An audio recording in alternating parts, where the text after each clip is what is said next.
தமிழ் நெஞ்சங்களுக்கு கோடங்கியின் அன்பு வணக்கம்.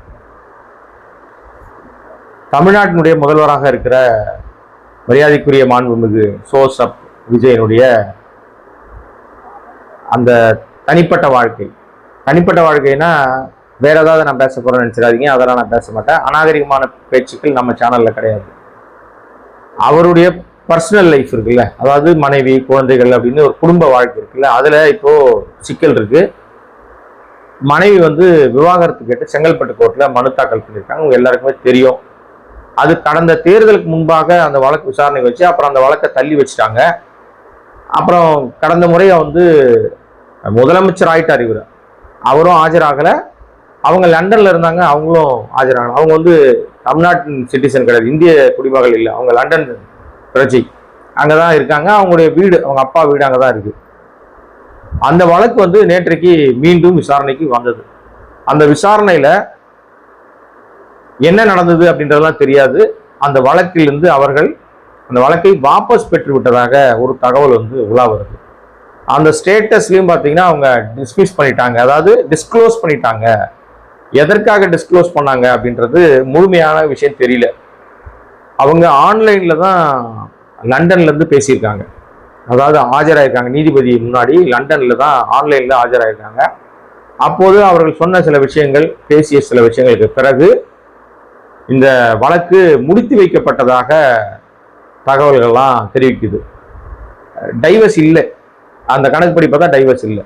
இப்போ இது என்னன்னா, உண்மையிலேயே இந்த முடிவை அவர்கள் எடுத்திருந்தால் அதை நிச்சயமா நம்ம பாராட்டலாம். நம்ம ஆரம்பத்திலே சொன்னோம், நமக்கு விஜயனுடைய அரசியல் நிர்வாகத்தின் மீது மாறுபட்ட கருத்து இருக்கு. தனிப்பட்ட வாழ்க்கையில நமக்கு எதுவும் கிடையாது. அவர் ஒரு குடும்ப தலைவராக இருக்கலாம், தன்னுடைய காதல் மனைவிக்கு நல்ல கணவராக இருக்கலாம், 2 குழந்தைகளுக்கு நல்ல அப்பாவா இருக்கலாம், நல்ல குடும்பஸ்தனா இருக்கணும்னு தான் நம்ம ஆரம்பத்தில் சொல்லிட்டு இருக்கோம். நமக்கு வேற எந்த மாறுபட்ட கருத்தும் கிடையாது. இப்ப இந்த டைவர்ஸ்க்கு அவங்க போனாங்க.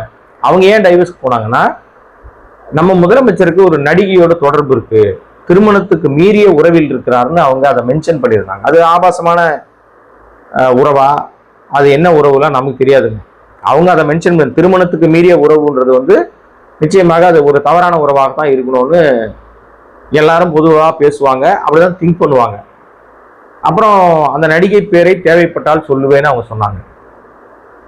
அவங்க சொல்லி முடிச்சு டைவர்ஸ் அப்ளை பண்ணி அந்த காப்பிலாம் வெளியில வந்த பிறகு திடீர்னு பார்த்தா ஒரு திருமண வீட்டுக்கு ஒரு நடிகையோட அவர் போனார். அந்த நடிகை யாருன்னா த்ரிஷா. ஏன்னா அவர் போனதுனால எல்லாருக்கும் தெரியும்ல.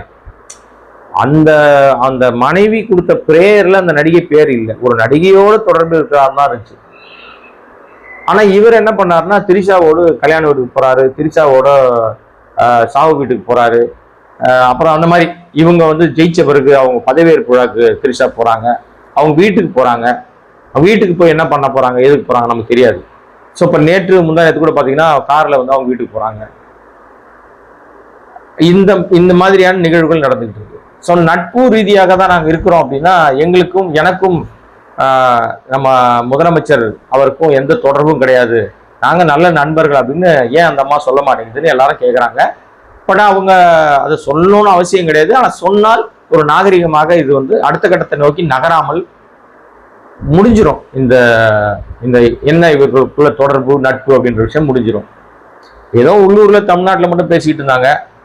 உதயநிதி ஸ்டாலினை கைது பண்ணிட்ட பிறகு, கைது பண்ணி தஞ்சாவூர் கூட்டு போன பிறகு அது நேஷனல் மீடியா பூரா பேச ஆரம்பிச்சாங்க, எதற்காக உதயநிதியை கைது பண்ணாங்க அப்படின்னு சொல்லி. அப்பவும் இந்த நடிகை பேரை தான் இழுத்து வச்சு எல்லாரும் பேசிக்கிட்டு இருந்தாங்கன்னு வச்சுங்களேன்.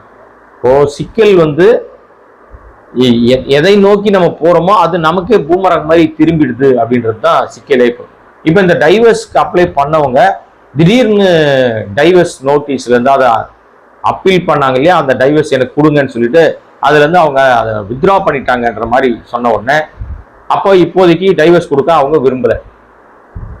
குடும்பம் ஒன்னா சேர்ந்துருமா அப்படின்னா அது தெரியல. ஏன்னா அவங்க ஸ்டில் லண்டன்ல இருக்காங்க, இவர் சென்னையில இருக்காரு. அவருடைய மகன் இயக்குனராக ஒரு படம் பண்ணி முடிச்சிட்டாரு, ரிலீஸ் ஆக போகுது. அதுக்கப்புறம் பாத்தீங்கன்னா அவங்க பொண்ணு ஷாஷா அவங்க படிச்சுக்கிட்டு இருக்காங்க. சமீபத்துல பட்டம்லாம் வாங்கினாங்க, அதுக்கு அண்ணன் மட்டும்தான் போனாரு, அப்பா போல. இது எல்லாமே விமர்சனமா பார்க்கப்பட்டுச்சு. ஸோ இந்த டைவர்ஸ் என்பது இப்போதைக்கு இல்லை. உண்மையிலே அது ஒரு மகிழ்ச்சியான செய்தி.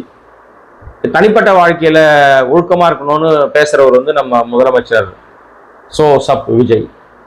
அப்ப அவர் பேசுற அந்த வார்த்தை எல்லாருக்கும் பொருந்தும். அது அவருக்கும் பொருந்தும், உங்களுக்கும் பொருந்தும், பார்த்துக்கிட்டு இருக்க உங்களுக்கும் பொருந்தும், எனக்கும் பொருந்தும். தனி மனித ஒழுக்கம் தனிப்பட்ட வாழ்க்கையில நம்ம கரெக்டா இருக்குமா அப்படின்றது நம்ம எல்லாருக்கும் பொருந்துகிற ஒரு விஷயம்தான்.